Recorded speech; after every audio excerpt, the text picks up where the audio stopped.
Hello. तो मैं कुछ टाइम पहले एक बुक पढ़ रहा था, रिच डैड पुअर डैड नाम की। आई एम प्रेटी श्योर आप सब में से काफी लोगों ने उसका नाम सुना ही होगा। तो आज की वीडियो में मैं उस बुक का एक छोटा सा रिव्यू देना चाहता हूँ। ये वीडियो बेसिकली उस पूरी बुक को समराइज कर देगी ताकि तुम्हें वो पढ़नी ना पड़े, क्योंकि आई फेल्ट लाइक उस बुक में एक चीज को उसने काफी बार रिपीट किया। वीडियो के एंड में मैं बताता हूँ कि ये सारी टिप्स आप अपनी जिंदगी में भी कैसे अप्लाई कर सकते हो, तो एंड तक बने रहना, क्योंकि हमारा काम ऐसा वेग बातें सुन के खुश होना तो है नहीं ना, हमें तो बेटर बनना है। तो चलो वीडियो स्टार्ट करते हैं। तो ये बुक शुरू होती है रॉबर्ट कियोसाकी के बचपन से। तो वो बताते हैं कि उनके बचपन में दो बाप थे। अब ये सुन के तुम्हें थोड़ा फनी लग रहा होगा, पर उनका सेंस था कि उनके बचपन में दो मेंटर्स थे जिन्होंने पैसे के बारे में उनका व्यू शेप किया। तो अमीर बाप का कहना था कि पैसों के लिए काम मत करो, नहीं तो तुम कभी अमीर नहीं बन पाओगे। और गरीब बाप का कहना था कि अच्छे से पढ़ाई करो, पूरी मेहनत करो, ताकि तुम एक अच्छी नौकरी पाके एक अच्छी जिंदगी जी सको, जो कि तुम देखते होगे तुम्हारे आसपास भी काफी लोगों का यही व्यू है। नंबर 1, तो बुक स्टार्ट होती है रैट रेस का कॉन्सेप्ट डिफाइन करके। तो रैट रेस क्या होती है? तो रैट रेस होती है, फॉर एग्जाम्पल तुम एक जगह काम पर जाते हो और वहां से तुम्हें पैसा मिलता है। तो अभी तुम सोचते हो यार अगर काम पे जाने के लिए मेरे को बाइक मिल जाए ना तो बहुत आसानी हो जाएगी मेरे को सारे दिन की। 2 महीना पैसा बचाया, पूरी मेहनत करी, फाइनली जाके एक बाइक ले ली। पर अभी कुछ टाइम में मानसून सीजन आने वाला है, तो तुम सोचते हो यार अगर एक कार होती ना तो मजा ही आ जाता। तो तुम पॉइंट तो समझ ही रहे होगे ना, नहीं तो मेरे पास अभी और भी एग्जांपल्स है, घोड़ा गाड़ी और प्लेन के। तो रैट रेस का पॉइंट यही है कि इस दुनिया में तुम्हारी डिजायर्स कभी खत्म नहीं हो सकती। बेटर नौकरी, एक बेटर प्रमोशन, एक बेटर कार तुम्हें खुशी नहीं देने वाली।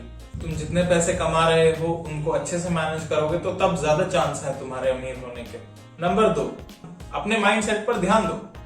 बहुत इंपॉर्टेंट है बात समझना कि ज्यादातर लोग सिर्फ 2 इमोशंस पर ही अपनी जिंदगी निकाल देते हैं, डर और लालच। डर इस बात का कि कहीं मुझे मेरी नौकरी से ना निकाल दिया जाए, कहीं मैं गरीब ना हो जाऊं, कहीं मैं बेरोजगार ना हो जाऊं, कहीं मेरे सारे पैसे खत्म ना हो जाए।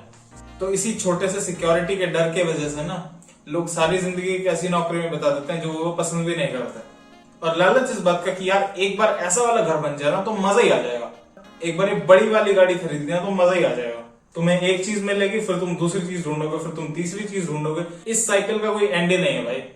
देखो, एक तो ऐसा वाला माइंडसेट होता है कि यार इस चीज को मैं अफोर्ड नहीं कर सकता, और दूसरा माइंडसेट होता है कि इस चीज को मैं कैसे अफोर्ड करूं। अब तुम कहोगे यार तू तो अपनी बातें कॉन्ट्राडिक्ट कर रहा, 2 मिनट पहले तो कह रहा था कि ऐसी चीजों को ट्रैप में मत पड़ो, अभी तो बता रहा है कि कैसे अफोर्ड करें। मना नहीं कर रहा हूँ, इंसान हो तुम, बस ये कह रहा हूँ कि इस वहम में मत रहो कि तुम्हें खुशी मिल जाएगी वो चीज मिलने के बाद। चीजें खरीदने पे इतना फोकस नहीं है जितना फोकस है अपनी फाइनेंशियल इंटेलिजेंस बढ़ाने में। नंबर 3, अब तुम कहोगे यार अभिषेक ये तो सारी वेग सी बातें हैं, ज्ञान तो हमारे पास भी है ना दुनिया भर का, हम भी दे देंगे ज्ञान। तो सुनो फिर कि तुम कैसे स्टार्ट करोगे अपनी जर्नी में। अपने आप पे इन्वेस्ट करना स्टार्ट करो, अच्छी बुक्स पढ़ो, ऑनलाइन सेमिनार्स देखो, लेक्चर्स अटेंड करो, दुनिया भर की चीजें, भाई इतने सारे कोर्सेज हैं ऑनलाइन, बहुत कुछ कर सकते हो तुम। क्योंकि let's just face it, school में तुम्हें ये सब नहीं सिखाएगा कोई भी। स्कूल में तुम्हें ऐसी बातें पढ़ाई जाएंगी जो झूठ तो नहीं है, पर क्या करे उनका रियल लाइफ में, बताओ। आप ऐसी सब स्किल सीखोगे जो आपको लाइफ में पैसा कमाने में हेल्प करेगी। For example accounting, investing, markets अलग अलग, तो बहुत सारी चीजें हैं जो तुम सीख सकते हो। पैसा कमा लेना जरूरी नहीं है, जरूरी है कमाना की पैसा कमाने की इंटेलिजेंस, जो हमें ले आता है हमारे पॉइंट नंबर 4 पे कि असेट और लायबिलिटी में अंतर करना सीखो। तो रॉबर्ट कियोसाकी मानते हैं कि अकाउंटिंग एक बहुत जरूरी स्किल है अगर तुम्हें पैसा बनाना है। तो ये टेबल्स देखो, तो इसमें तुम्हें 4 कॉलम दिख रहे होंगे, असेट्स, लायबिलिटीज, इनकम्स और एक्सपेंसेस। पहले चारों वर्ड्स का मतलब समझते हैं। ऐसी पोजीशंस जो तुमको पैसा बना के दें, कि एक बहुत इजी एग्जांपल हो सकता है कि जैसे तुमने कोई प्रॉपर्टी रेंट पे डाल दी, तो मंथली वो तुम्हें पैसे बना के दे रही है प्रॉपर्टी, तो वो तुम्हारा एक एसेट है। असेट का एक और एग्जांपल हो सकता है कि जैसे मान लो, एक और एसेट हो सकता है कि मान लो तुमने किसी कंपनी में इन्वेस्ट कर रखा और उसका दाम बढ़ रहा है। लायबिलिटीज, असेट्स के बाद लायबिलिटी एक सेल्फ एक्सप्लेनेटरी टर्म बन जाता है। लायबिलिटीज ऐसी चीजें जो तुम्हारी जेब से पैसा निकालती है। फॉर एग्जाम्पल ऐसा समझो, कोई कार तुमने ली, शोरूम से निकाल दी, उसका प्राइस गिरे हाफ, तो बन गई लायबिलिटी, क्योंकि तुम उसको उस प्राइस पे बेच नहीं पाओगे कभी, वो तुम्हें पैसे देगी नहीं, तुम्हें उसकी मेंटेनेंस पे खर्चा करना पड़ेगा, दुनिया भर के खर्चे हैं। तो एक कार एक तुम्हारी लायबिलिटी होगी। घर लोग समझते हैं कि उनकी सबसे बड़ी एसेट होती है, नहीं भाई, घर तुम्हारी सबसे बड़ी लायबिलिटी होती है।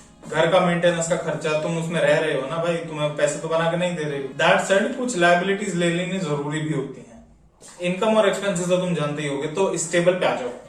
तो एक गरीब आदमी के लिए कैश फ्लो कैसा दिखेगा? तो ये जो तुम लाइन देख रहे हो ना, जो अलग अलग बॉक्सेस में जा रही है, ये रिप्रेजेंट कर रही है कैश फ्लो। तो एक गरीब आदमी के लिए कैसा दिखेगा? देखो, केवल नौकरी से कुछ पैसे आते हैं, टैक्स और रेंट में निकल जाता है, तुम्हारे खुद के खर्चे हैं, उस सब में पैसा खत्म हो जाता है। एक गरीब आदमी के लिए ये कॉलम कुछ ऐसा दिखेगा। एक मिडिल क्लास आदमी के लिए तुम सोचो तो ये कॉलम कुछ ऐसा दिखने वाला है। और सिर्फ लायबिलिटीज खरीद लेते हैं, कार जैसी, घर जैसी। एसेट्स के बारे में कभी किसी ने बताया नहीं होता तो उसमें कभी इन्वेस्ट करते नहीं। रिच क्लास लोगों को तुम देखोगे तो तुम्हें दिखेगा कि उनकी एसेट से सारी काफी कमाई होती है। लायबिलिटीज वो खरीदते हैं कम, तो एक्सपेंसेस भी होते हैं कम। Number 5, taxes.